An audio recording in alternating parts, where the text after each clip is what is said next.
the Engaging African Realities podcast. Please join us as we engage scholars and practitioners in conversations about their experiences from the field and beyond. We hope to bring more awareness about the cutting-edge work going into bolstering the field of grounded African theology and opening new possibilities and frontiers of knowledge. So, good evening, Professor Michael. I'm very happy to welcome you to the Engaging African Realities podcast. And before we start, I just wanted to give you the opportunity to introduce yourself to our listener. Who are you? Can you please give us a brief introduction? My name, as you rightly pointed out, is Matthew Michael. I'm presently the head of the Department of Philosophy and Religious Studies in Nasarawa State University. My interest is on ethnopsychology, how religion's expressions at the grassroots, how African religion expression at the grassroots actually these 5 or thereabout engage in. This has been a primary area of studies. My original training in Western Africa, especially the healing spaces, have been a grand came.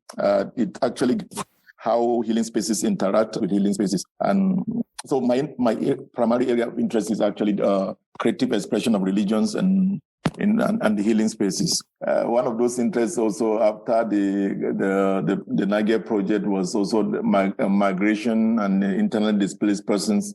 How healing spaces, the health emergencies of internally displaced persons in northern Nigeria, and how that intersect with issues of healing and healing spaces, because we also realized that the internally displaced persons also relate with different healing spaces in the camps that we studied in southern Kaduna. So this also have been an area of ongoing interest for me. And the fascination for me is African at the grassroots religions, different religious expressions, creative religious expression that unfortunately have been boycotted or bypassed by mainstream studies in religion, have always fascinated me. How African reflect and intersect talking about the healing spaces and how they relate with each other, like the biomedical space, the African traditional healing space, and then the Christian deliverance ministries. How these three work together to provide wholeness and wellness for African people has been an area of interest for me.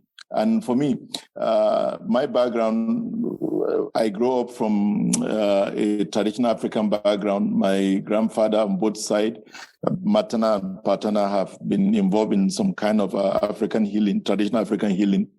But at that time, I personally had no interest in them, because my evangelical Christian conviction then was that those things are demonic and satanic and we should not engage them. And because of that, I, for many years, have not been able to engage that until the coming of the Nagel grant, which actually opened my eyes to the kind of development and spirituality, creative spirituality taking place in those healing spaces. And I have been enriched and been blessed by the enormous resources and the spiritual resources and the power of those healing spaces, especially in shaping the African quest for holiness and wellness. These spaces, especially the African traditional healing spaces, have been very impactful. They have impacted Christianity, they have impacted Islam. They're also impacting the ideology and beliefs of even the biomedical space.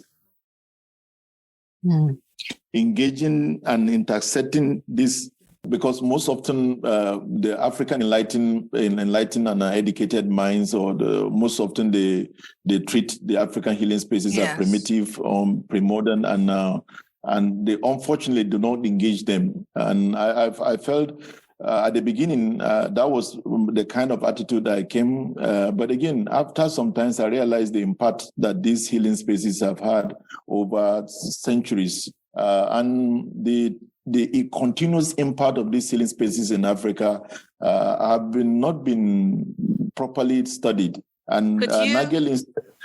Could you, sorry to interrupt you, but could you talk about a moment or the moment when what helped open your eyes and make you more open to learning more about these different traditional African healing spaces? I think it is actually a gradual process for me. It was there is no one point of epiphany or one point of it actually was gradual process for me. I looking back now, I think it was just step by step movement as I get exposed to a lot of studies that have been done on African spirituality in general. I became fascinated by the lot of resources that have been there, but that unfortunately, because of the Eurocentric mindset of earlier researchers, they don't often see the significance of those institutions and spaces in the quest of holiness and wellness for most African people. And I think the reason for that, there are a lot of factors that account for this state of the inability of African to study the African traditional therapeutic spaces. And I think one of them is the nature of the Eurocentric nature of what the Western education that was brought to us. It make it look like everything traditional is actually pre-modern and primitive. And that mindset actually plays has a funny influence on most educated African, and I'm not generalizing in this sense, because the Africans that are educated still value those traditional African institutions, but bulk of most researchers do not engage those healing spaces because their minds actually have become Eurocentric in thinking that those things have become outmodern and there's no need for Africans to actually engage them. So again, it's a gradual process. It was not a kind of a fit for me. I think it took the standing that there are a lot of spiritual, there's a lot of what academic resources lying down there that have not been studied in African traditional healing spaces. And I think when Nagel Institute grant came, it came at the right time for me, healing spaces, and it has opened my world in a sense, opened my eyes and helped me also to see deeply by engaging about more than 50 traditional healers, both across Nigeria and Ghana. And by engaging sick patients in traditional healing spaces, I came to see a deep reference for the African traditional healing spaces. And I think that actually led me to advocating for a kind of medical pluralism, whereby we could appreciate all healing tradition and see the best that all the healing tradition provide, and integrating them and making them useful in the quest of wholeness and wellness for the African people. For me, that has been the driving point for me since the end of that Nagel project. Okay, yes. Okay. I don't know if I'm talking too much, but again, no, you're not talking too much. This is really interesting. I actually had two follow-up questions to that. Based off of what I heard you say, you mentioned that the general, amongst a certain segment of modern day Africans or contemporary Africans, that there is almost a Eurocentric influenced perspective on traditional African healing. And I remember you sent me one of your articles that you worked on called Health and Integrative Wellness, Mapping Wellness and Its Cultural Psychology in Contemporary Africa, which is one of the outputs from the Nagel grant that you worked on.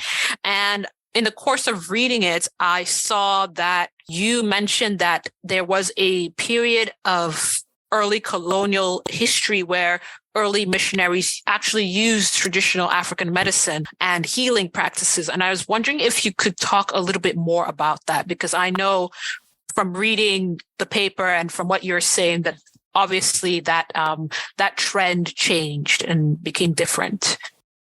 Yeah. Again, it is for me. It was fascinating for me to discover that during the time before the dominance of colonial control over Africa, that African healing spaces were regarded, and in fact, some missionaries were used even like in Ghana. In my work site, some work that have been done in Ghana, how the European missionary that came to Ghana actually advocated and even used African people healing spaces to treat their ailment. And for me, it was fascinating to know that at that point the jam revolution that changed the mindset, that changed the medical understanding of the cause of sickness, allowed those missionaries actually to use traditional African healing spaces for curative purpose and for therapeutic needs of the missionaries themselves. And it was fascinating for me at that point. But you see, that trend changed because the medical tradition after the dominance of the control of the biomedical tradition dominated Africa, and some of those missionaries begin to see that the cause of sickness is no longer the reason that some of our ancestors profile as the cause of the sickness. They now begin to say that it's germs are responsible for those sicknesses. And so since the cause of sicknesses were known primarily to be germ and bacteria and viruses, so there was no need to promote healing spaces that do not project or promote that causation, those kind of causation for sickness and healing. And from that moment, the relationship between the missionaries and the traditional healing spaces became problematic. In fact, some of the missionaries that came later on came with their medical knowledge to fight against the pre-modern, so-called pre-modern, quote-unquote, pre-modern African superstitions and healing spaces. And so rather than collaborating between the healing spaces that was done before the advent of the germ revolution, whereby germs were, germ revolution, whereby germs were recognized as the cause for sicknesses. Again, this changed everything for most African healing spaces. The missionary now armed themselves with the hospitals and clinics, and now come to launch a war against African healing spaces. And I'm not a fan of. I'm not very critical of the missionary tradition the way most African elites and researchers normally do. But I will have to say that they came. There are a lot of missionary tradition that actually came alongside with medicine, biomedical resources and knowledge, armed with them to fight against the dominance of traditional African healing spaces. And unfortunately, it created a problem for African people. One of the problems it created for most African people is that African people begin to, the polemics of these missionaries discourage most African people from identifying themselves with these healing spaces. In fact, totally, people isolate themselves and alienate themselves from their ancestral traditional healing spaces because the missionary have synonymously condemned it and associated with the demons or evil spirit. And so most African people felt alienated from their root because the missionaries' polemic was against these healing spaces. And then secondly, the Western education itself also that comes with the Western missionary also added this, apart from the religious rhetoric of the missionaries, the Western education also that come alongside with it also discourage those kind of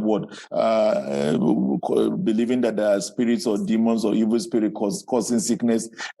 Those two factors contributed in alienating Africans from their traditional roots. And this for me laid the foundation for the crisis of African person in the modern era, whereby he's now torn apart between his longing to go back to his root and now he is his quest to be identified as a modern African person. But again, what our research find out in our studies is that most Africans are going back again to their roots. And now realizing that after 200 years of practice of Christianity or even more, some of them are beginning to realize that the rhetorics and the polemics of the early missionaries against those traditional healing places were unjustified in many cases, because yes, there are some wrong things about those healing spaces. There are some practices that are unethical in those healing spaces, but throwing all of it away and rejecting it and not understanding it is not good for the wholeness that African person, the inner longing for African person for wholeness and wellness.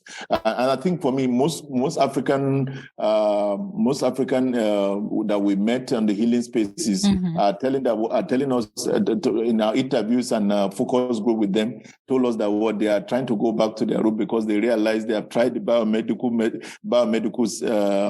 space and hospitals and clinic, and they realize that this actually are no longer helping them to have the wholeness that they seek. So again, I in one of my papers, I actually talk about the homecoming, that most Africans are actually coming back home because the original attack of the missionaries towards African healing spaces are no longer regarded as sacrosanct the way they did in those colonial times. Most Africans are going back to their root and rediscovering some of the efficacy of those the traditional therapies and procedures, which unfortunately you can't find in the hospitals. So again, I would say that in the beginning it was collaboration between the missionaries and the traditional healing spaces, like we see classically in Ghana.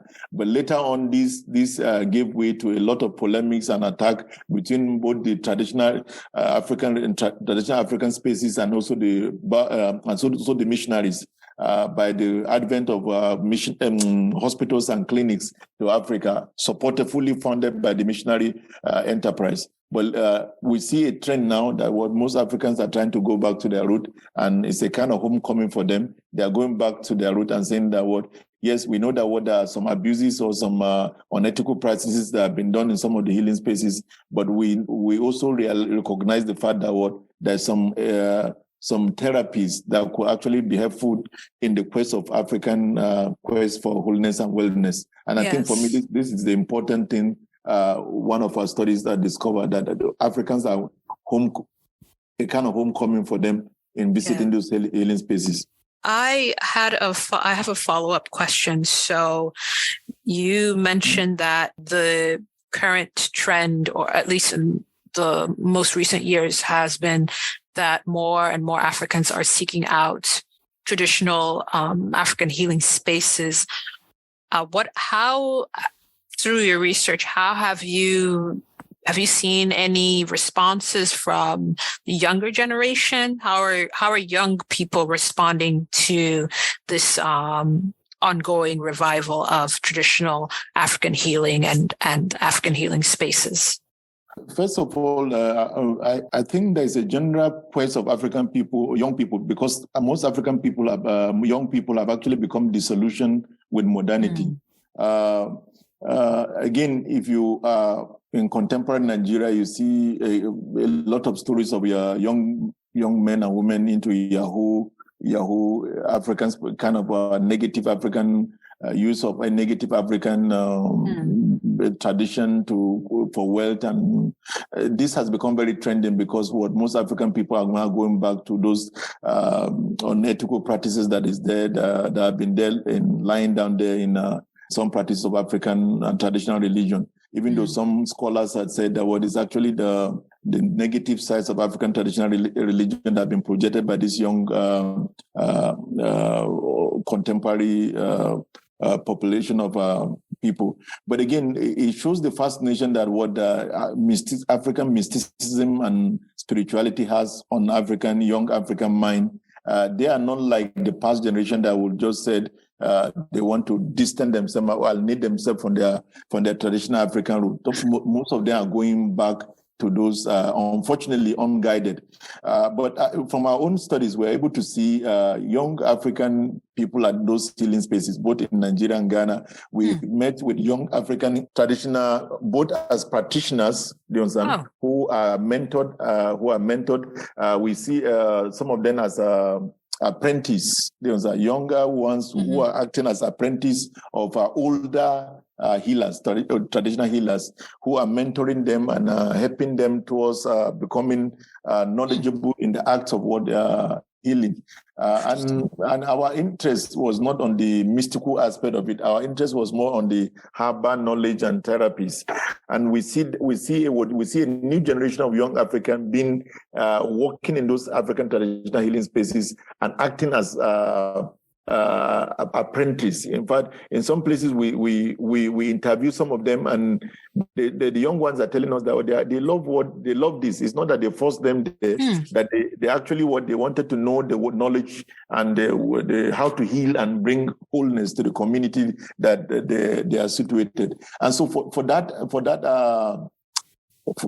us, it's fascinating that it has longevity, that traditional African healing space will not die now, because a new generation of young people are actually being inducted and are becoming so fascinated with the world of what the traditional African healing space, and are being mentored and being groomed for next generation of what African traditional healers. So you expect that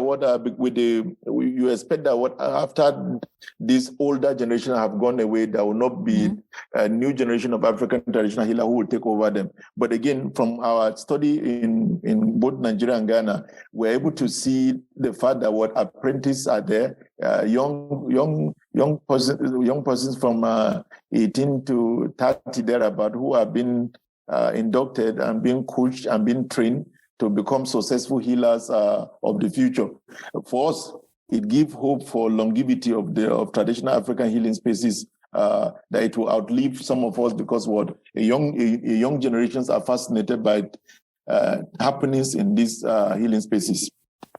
Speaking of longevity, I wanted to ask you to talk a little bit more about your I believe you mentioned that this was before the interview started, but when we were talking, but you mentioned that you had been working on a new research project that focuses on internally displaced persons in Kaduna State during the COVID-19 pandemic. And I think that it's clear to see that there is a unifying connection between the project that you completed for Nagel. I mean, if you could briefly tell the listeners a little bit more about your new project. In fact, there are several projects that have actually come out of that Nagel Institute. Great. Yes, there were several of them that actually have. In fact, we're about publishing some of them. Before going to the internally displaced person, which I will talk about in a jiffy, we have done some work that have to do with pediatric shrines. Traditional pediatric shrines. Wow. Yes, we realized the fact that the traditional pediatric shrines tailored, traditional shrine tailored purposely for for children in northern Nigeria, and I have done some studies on how the operation of these shrines, what is their traditional worldview, how the quest for holiness, why are people living the biomedical space to these traditional pediatric shrines. This was not actually originally what we went to study. We went for the Nagel research. In fact, it was by the way, as we go from one shrine to the other, we now realize there are shrines that are tailored towards pediatric needs. Wow. And some of them have been in existence for centuries. You know, you find traditional African and traditional pediatric shrines in mostly, like in Kaduna, there are seven. Oh, your voice cut out. I can't hear you. I can't hear you. Hear you.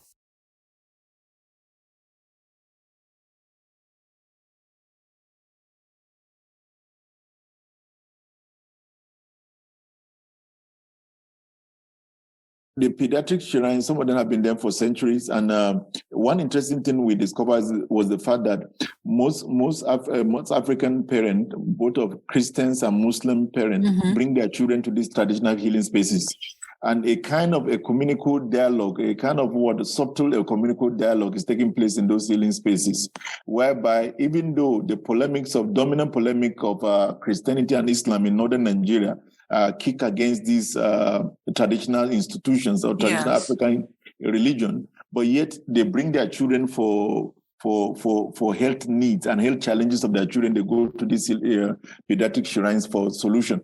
And for me, this is fascinating because the three dominant religion in northern Nigeria have a kind of interaction in the body of their children. They have a kind of interaction in those pediatric children. So again, it's a new project that is a continuation of what we started from when we finished Nagel research. We realized that this is an important aspect of the project, and we have continued. In fact, a work is coming up this year on traditional pediatric healing shrines in northern Nigeria and in relation to war Christianity. I was able to connect how war Christianity is tied down to this pediatric shrine, and the hope of the future lies in this pediatric shrine. So again, it's one of those research that is that's new. There's not, to the best of my knowledge, there's no, and I stand to be corrected, there's no any work that has been done on pediatric shrine in the entire West Africa. There's no any work that has been done about, but there are plenty, and they're everywhere. They're everywhere. But unfortunately, we have not taken time to study them. But again, the Nagel research opened our eyes towards undertaking that. After the project was done, we felt that there was a need for us to continue on this study, and it is an eye-opening for us to actually have a new understanding what is the significance of these traditional pediatric shrines in northern Nigeria and some part of Africa. Okay, and then we were able to also have. For me, again, there is a project that was just completed in August last year. It was a chapter of a book on the psychology of religion, which is an offshoot of what we did in the Nagel research. That will also be published this year by Cambridge University Press. Yes, the ethnopsychology of religion, how religion connect with psychology, which is an aspect of what we did in our work in Nagel research. So the work will be published by Cambridge University Press. Possibly, we had a project by Cambridge. Cambridge University Press is working on a project on our exposure and research in a Nagel project. Help us towards.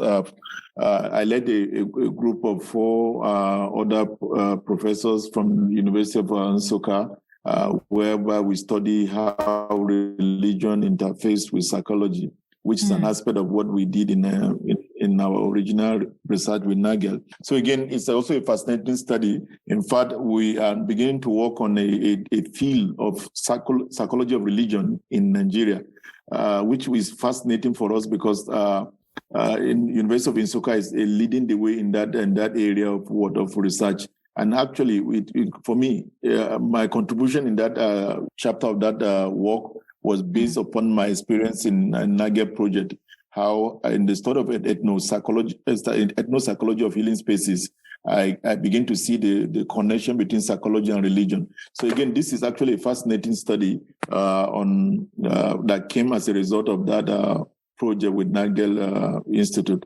And then we have also embarked on what anti-venom healing shrines, traditional anti-venom healing shrine, which we started. We have already gathered materials in Nasarawa State because we don't have much support, but we just focus on Nasarawa State and we have already gathered material on traditional anti-venom healing shrine, because it's actually Nagel that actually exposed us to those behind the traditional antivenom healing shrines.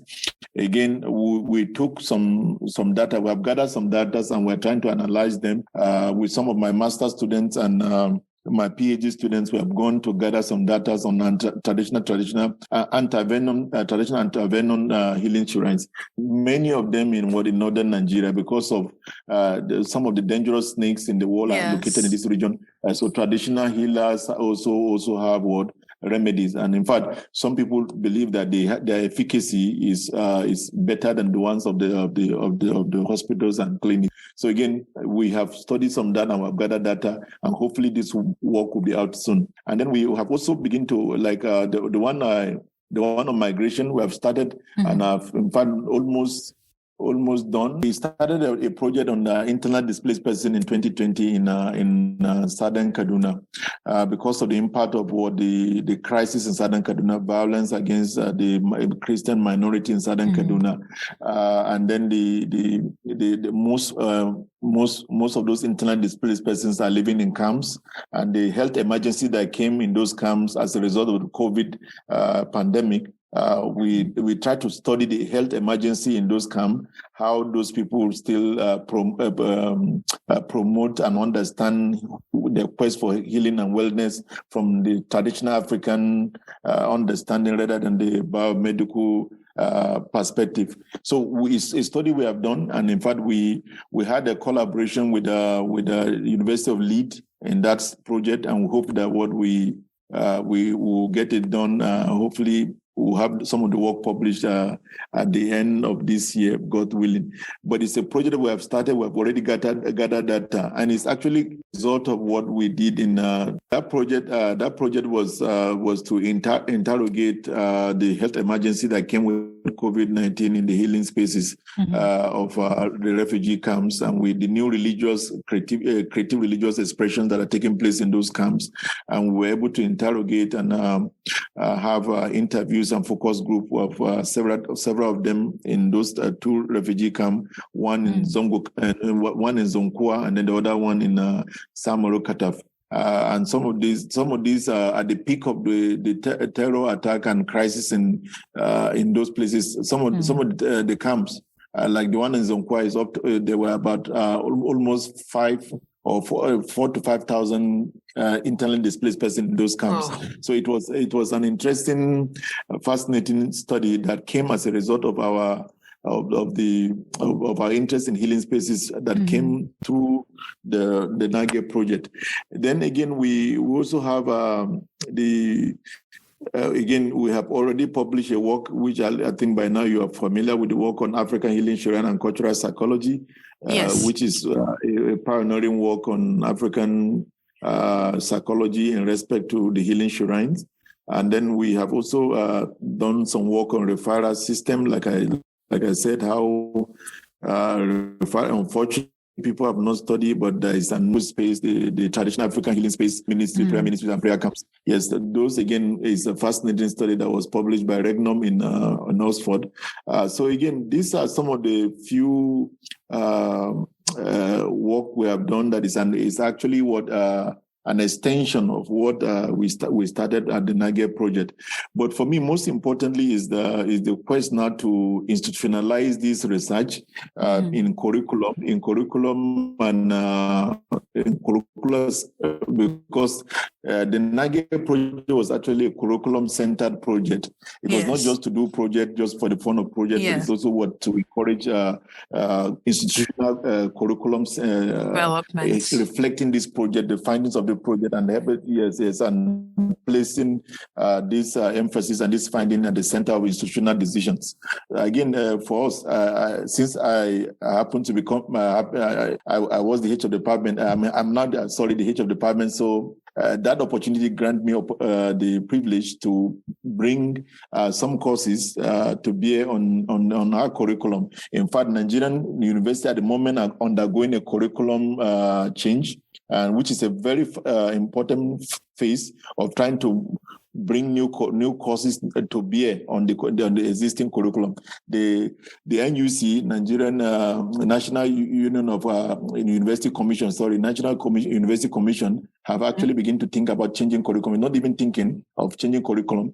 And I happen to be at the center of this change of curriculum in my department and faculty. So we're working on how to see that our students who have courses like African Healing, Psychology of African Healing Spaces, courses like ethno-psychologies of pediatric shrines. We wanted to see how our referral system in traditional African healing spaces. We wanted to see the product of our research to be integrated in a curriculum. And since the NUC has given to us an opportunity, because the NUC curriculum has given us an opportunity to make changes. NUC have given us 70 of the curriculum is made by NUC, but NUC is asking every department, every discipline to produce the next 30.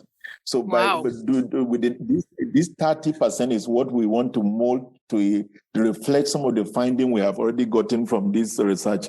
And I've already set up committees in the department to see how we could integrate this research into the field of philosophy, the field of general religious knowledge, and the field of religious studies, which is at the 3 undergraduate program we're running presently in our department. So again, we want to see that the findings of this research outlive even ourselves and be integrated into the curriculum of the department, so that our students could actually have an opportunity to engage these fascinating areas of academic and research opportunity we have been introduced into by the Nagel project. So again, these are things we are doing, and we have also gone ahead of mentoring young men and women who are beginning to get fascinated in the academia to undertake this kind of research that we have started. I have students both at the master's and PhD levels who are doing different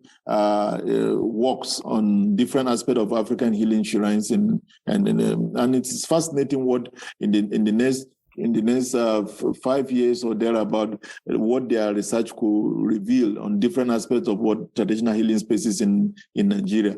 Again, these are the interest in promoting and mentorship of this new generation of masters and PhD holders was the product of what we learned from the Nagel seminars and the Nagel project as a whole. And we hope that what this will, both by curriculum and by by having men and women, younger men and women who are interested in the study of African traditional healing spaces, we hope that what we'll be able to integrate and institutionalize the finding of this project beyond just our own lifespan, and so that what this work will actually outlive us and continue to flourish in a way that people will have better understanding of the African traditional healing spaces. Wow. So before we wrap up for today, I wanted to ask you if you,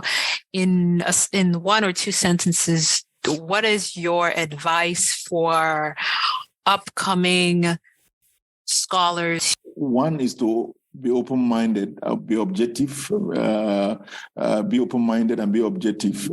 Because when we began the project, what we expected, our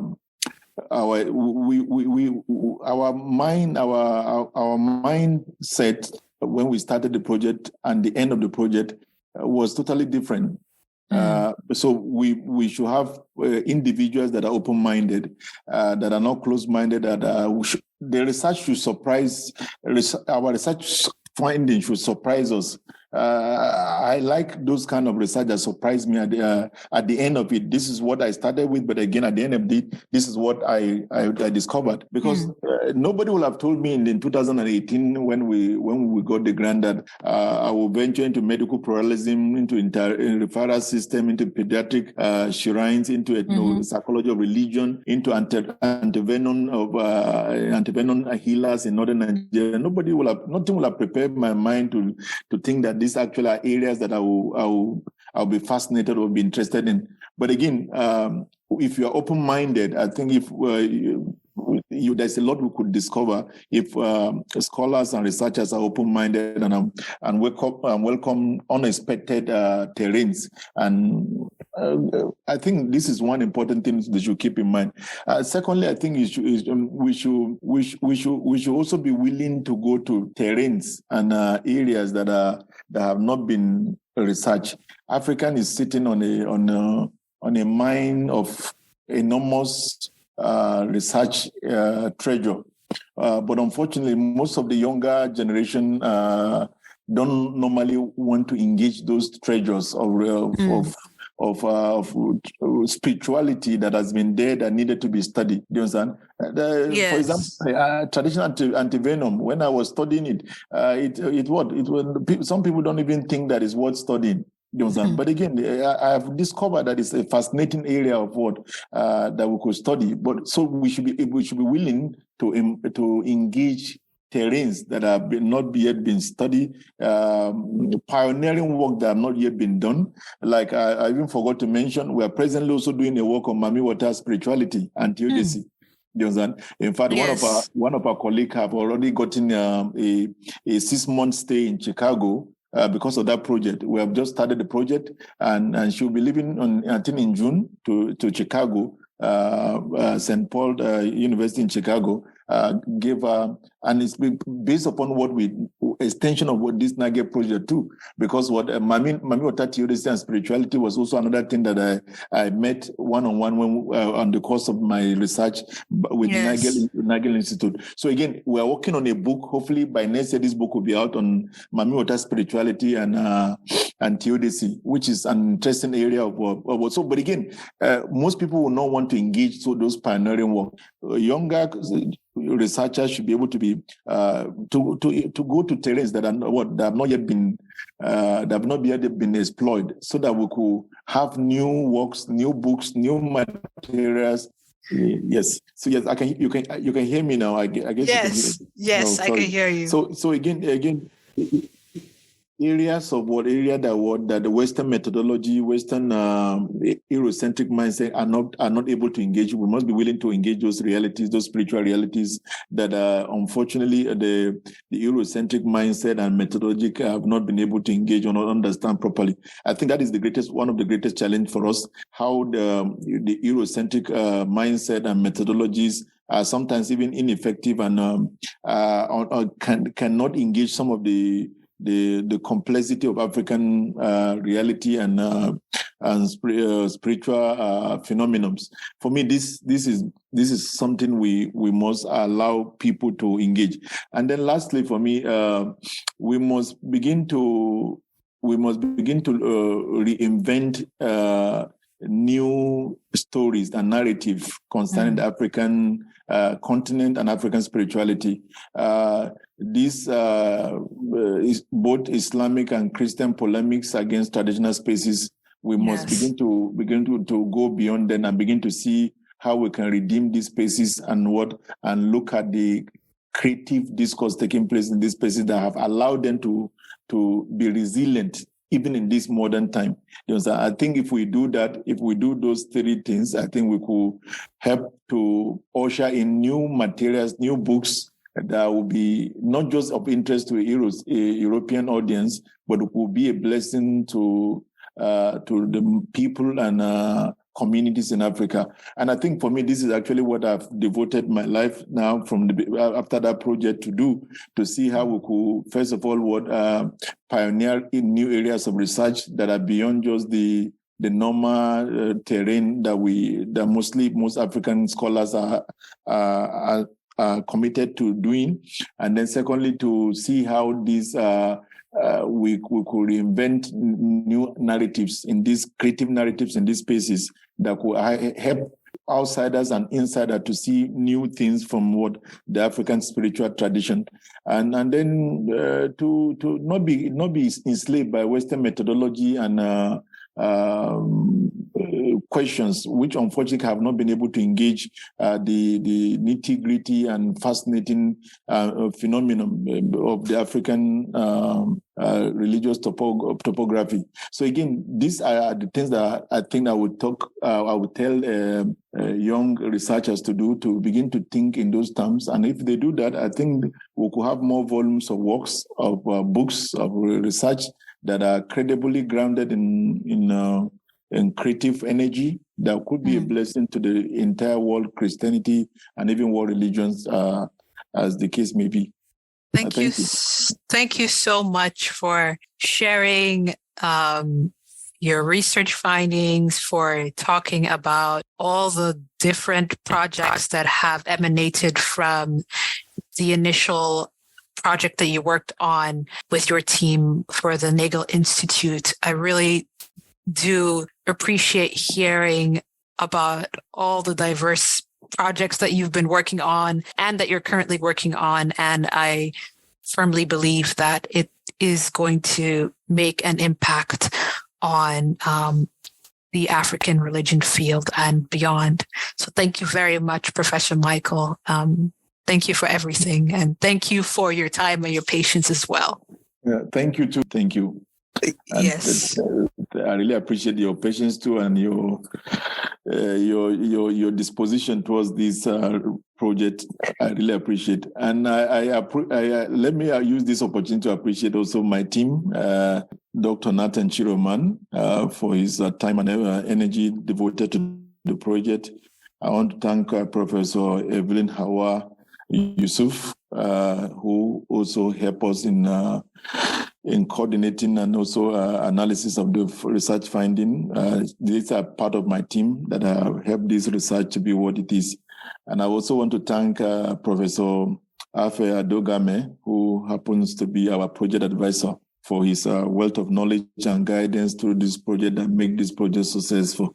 And I thank Joel Carpenter and all the staffs of Nagel Institute for their collaboration and support during the course of this project. It is actually a life-changing project for me, and I will not have imagined what my life would look like if I have not been involved in this Nagel project. I can't even imagine what my life would look like without the Nagel project, because almost all my research that I'm presently doing and have done or presently continue to do are tied down to what started with the Nagel project. So I also want to thank the Nagel Institute for the opportunity to do this research, and we'll continue to do this research that it will uplift us and will be a blessing to the communities here in Africa and then the world as at large. So thank you again for the time. I appreciate you for this podcast. Thank you for everything, and may God bless you. Yes, thank you.